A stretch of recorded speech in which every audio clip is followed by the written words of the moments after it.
This meeting to order. This meeting is being recorded. Was the meeting properly noticed? Yes, it was. They have a roll call of members present. Bula, Linda Bula, here. Caldwell here, Here. Kraus here, Benkowski here. We have a quorum. Would you please join me in the pledge of allegiance? I Pledge allegiance to the flag of the United States of America and to the republic for which it stands, one nation, under God, indivisible, with liberty and justice for all. Thank you. May we have a motion to approve the agenda? Who made the motion? Bob made the motion. Second. Second. Second? Okay. Go on to approve the minutes of the last meeting. Not necessary. There wasn't a meeting last Yeah, month. but- We would have done it oh, that's right. Never mind. You do have to do it from the meeting before that. For that, old people go figure. I got that. Now we go on to the public hearings. What do you have for us, Justin? All right, the first application, the only application is for Donald Dodd. Special exception request under section 396-30A3 of the Adams County Shoreline Wetland and Habitat Protection Ordinance to allow filling or grading of more than 2,000 square feet on slopes of less than 12% on property located in the southwest quarter, section 10, town 20 north, range 6 east, lot 1, CSM 6616. Addresses 982 and 984 Falk Court, town of Rome. The applicant supplied actually quite a bit of detail in the packet, kind of explaining what the idea was, what they're attempting to do. I'll let him go over that a little bit more. I did not receive any correspondence other than the town of Rome zoning administrator did approve this at the beginning of June. They felt they had no concerns if the committee grant or the board had granted it. So at this time, if you want the applicant to kind of go over the project. Well, thanks for the opportunity to talk to you today. I really appreciate it. What I'm requesting is try to receive the allowance for 4,000 square feet of soil versus the 2,000, with the assumption that I combined two lots together. So I had two lots. So if I had one lot each, I'd be allowed 2,000. But by combining the two lots, would I be allowed to have 4,000 square feet? And the reason I'm doing that is I want to try to achieve that. As you can see in the presentation, specifically, I think it's page the current zoning requirement. I have a picture of what it would look like if we were only allowed 2,000 square feet. We're looking to build a new house. We're tearing down the existing house. In building the new house, we want to try to have more of a natural landscape from the lower level of the property. If you can see from the presentation that I provided, is that with the 2,000 square feet requirement, that again doesn't dictate anything directly to total acreage or space or anything like that. It's just a set requirement that I only have to be allowed to take 2,000 or 26 feet of space out of it, which would make it really narrow from the lower level.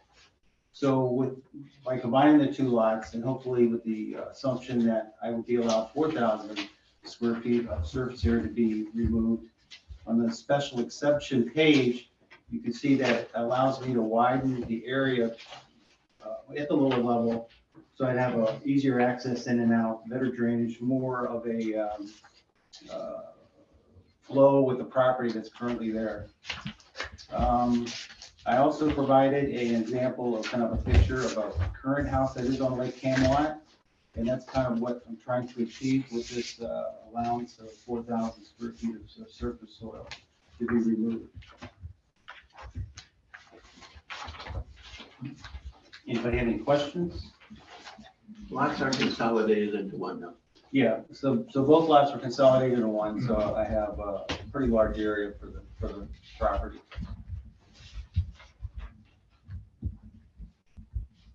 have any impact on lake frontage or? It shouldn't. They will have to have erosion control plan in place, making sure it does, that it gets vegetated, doesn't end up in the lake. Setbacks are there right, from the lake. As far as the structure goes, yeah, like the house and everything. This vegetation, or excuse me, excavating will be within the 75 feet, but we generally do allow that, just not to this extent, I guess is the best way to put it. But there will be measures in place to make sure it doesn't end up in the lake. You are removing the trees, right? There probably will be some tree removal, but I want to try to keep that to a minimum. And the ordinance still applies as far as the buffer strip and everything like that goes. If it's outside the viewing corridor, you're not removing the trees. I'd like to read DNR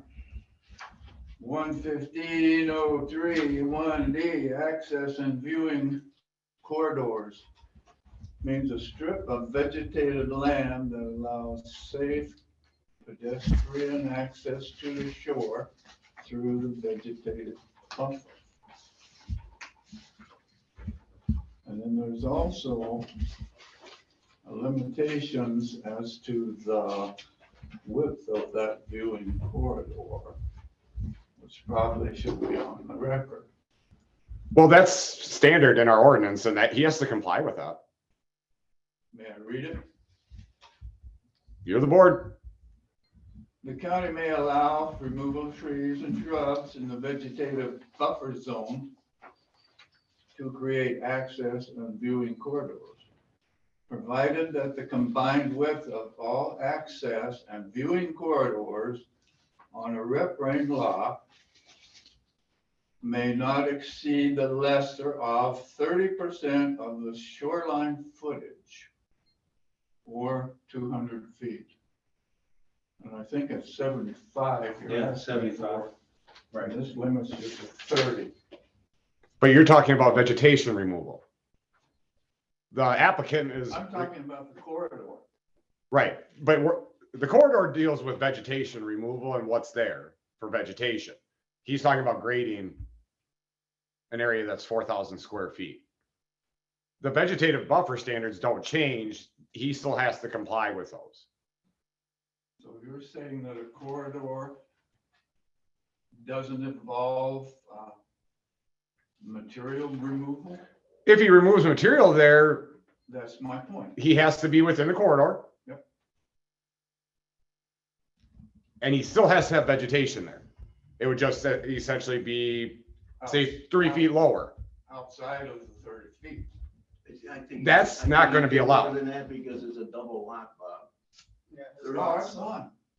Yeah, but it's No, 30, it's on one. Right. 30% of the frontage, And it's actually 35% now. of the total frontage, which is more than Which 30. is, yeah, the frontage to the property. No, whichever is less. Right, so his lot's 155 feet wide. 35% of that is about 52-ish. Yeah. So he could remove all the vegetation for a 52-foot wide path.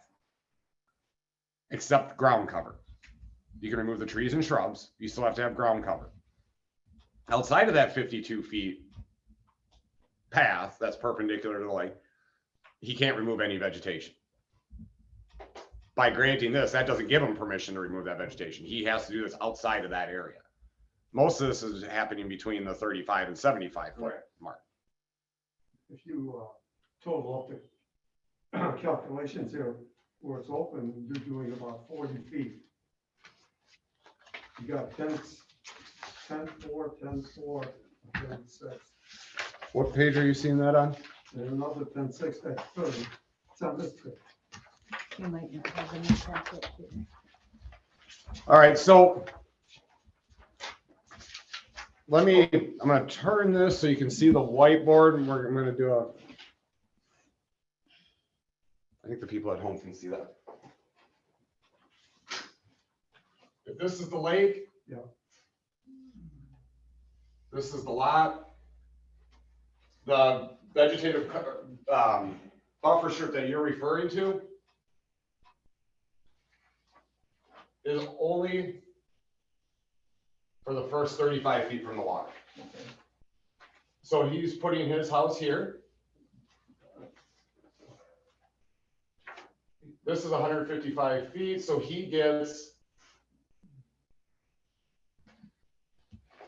approximately 52 feet, where he can remove trees and shrubs in that area. Once you get past this 35-foot line, you don't have to have a blade or vegetation out here. And this is where the excavation is happening. It's not in that last 35 feet. If there is, he could still do it in this area, and he has to comply with the ordinance. With the 35-foot wide viewing corridor. Well, 52 foot, it's 35 this way, 52 this way. If he went in there and disturbed that, we would allow that. We do that on a regular basis. But if it was grass today and you remove 3 foot of soil, it's gonna be grass when you're done. It has to be the same vegetation as what it was. So what's the width of that area you're talking about? 52 feet. 155 feet. Yeah, The total width of the property? the total width is 155, whatever 35%, 35%, okay, which is, like I said, approximately 52 feet. okay. And what he's looking for is carving out this area. That's Is that correct, yes. Yep. right? Okay. That's what I'm looking to do. And does that affect in here? Very possible, but that, there's a whole ordinance that regulates that, and he would still have to comply with that. Can we talk about vegetative riprap at this point? Sure, I just want to make sure you guys understood the, Well, educate me. Well, try. Okay. You got your riprap. Uh-huh. Vegetative riprap is protect you, right? Okay. They put the riprap in and then they put poles in there of little trees and basswood, Uh-huh. and it grows. Okay. It'll be a tree. Mhm. It'll be out there. It'll protect you from the noise coming from the lake. I realized, and I wanted to compliment you on your presentation. No. I thought it was good. Your house is beautiful. It's gonna be great.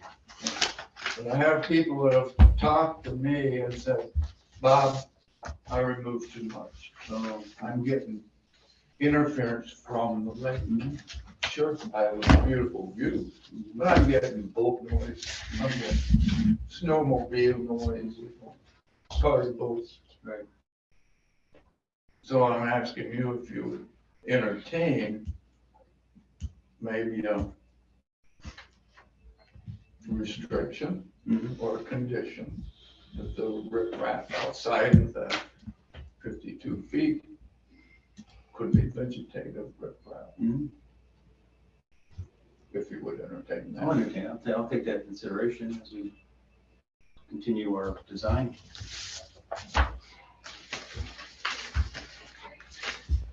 were any of the plans to do any riprap on the shore? Okay, that's what I thought. We wouldn't be disturbing the shoreline. No, we're not touching the shoreline. We're starting, the grade allows us to come back 5 to 10 feet from the lake, if not more, before we gotta start grading to the basement height. So the actual shoreline itself wouldn't be, Most of Kemwest pretty flat, if I recall. Yeah. Towards the lake, so. And this is Jim Schultz, my builder. so the shoreline itself, the first 10 feet from the lake in, won't be disturbed at all from where we gotta start grading, in my opinion. And you are, and the grading does stay within that 52-foot window, Yeah. He is within the viewing corridor. the 52-foot cutout. You get that, Bob? Okay, that's what he has to maintain. And if you calculate the numbers here, he's probably 52 feet wide on the house. But the actual area that he's gonna lower is probably in the 30-foot range. Right. So he's gonna have a 30-foot going out to the buffer, and he actually is allowed 52 feet. 54 foot. Is that what it is? 54 points. I was doing that in my head quick, so. So the way Dusty explained it to us is it would be at the top of the excavation. It could be that 52 feet wide, and then we have to taper down with the vegetative. So yes, the bottom is gonna be in that 30 to 32 feet wide. And you turned down a pretty nice home. You know, it's unfortunate. I know it's, we're trying to move it. We tried everything to try to, preserve it or have it used, but, I need to look at, try to, rebuild that one, but it just doesn't, because of the condition it's in and also the footprint of it. I mean, it's your call. It's just. No, we're looking to live up here permanently. I'd kill my wife if I lived in a little house like that. It wouldn't make it. We need more space, unfortunately. You can get along for a weekend at a time. That's a weekend's good. Yeah. Wintertime might be difficult. I don't have any problem. Well, it's up to the board. You have. Or actually, open it up to public comment. There's 2 people on. Are there any members of the public wishing to speak in favor of this application? This is Carol Giannoni, and I have my husband Paul here as well. We're a couple doors down from Don and Cheryl, and we totally approve of their plans and have no issues whatsoever. Thank you. Are there any other members of the public wishing to speak in favor of this application? Well, this is Cheryl Dodd. I am I am the homeowner, Don's wife, so I would like to approve it if I can. Thank you for your consideration. Thank you. There are no other members logged in. There are no other members present here or citizens present here, so we can close the public hearing. Any anti? There's nobody left. Oh, there's no, okay. So at this point, board deliberation and your guys' decision or conversation about it. I'd move to approve. He's complying. We're not doing anything out of the ordinary. As long as we stay within the guidelines, it's fine. So, you have any questions? No. Good, yeah. Todd? I would entertain a motion to approve it. We're not approved. I so move to approve. Actually, Bob Benkowski already did, so Okay, I'll somebody second it. needs to Oh, you second. made the motion. Yes, sir. Oh yeah, you did, didn't you? Mhm. You want to do a voice vote or you want to do a roll call? It's voice vote. Voice vote would be fine. Okay, all in favor, signify by saying aye. Aye. Any antis? Motion carried. I'm convinced. You're just. Aye. Oh, okay, sorry. I thought you said it after he asked for against, so. All right, so the motion carried, the application passed 4-0. That concludes our public hearings for the day. We have no correspondence, and the next meeting is It's gonna be around the holiday, I think. yeah, let's do it on Labor Day. Should be the Wednesday after Labor Day. Seventh. Huh? The 7th of September. Oh, wait, Yeah, no, you were in the wrong month. no, September 7th. Yep, September 7th. Same time, same place. And people, Sure. And I do think there are more, we have a few more applicants than one, don't we? Yes. 3 or 4. Up to you to adjourn. okay. Thank you. Appreciate it very much. We need a motion to adjourn. So move. Second. Okay. All in favor? Aye. Aye. Hey, Dawn. All right, thank you.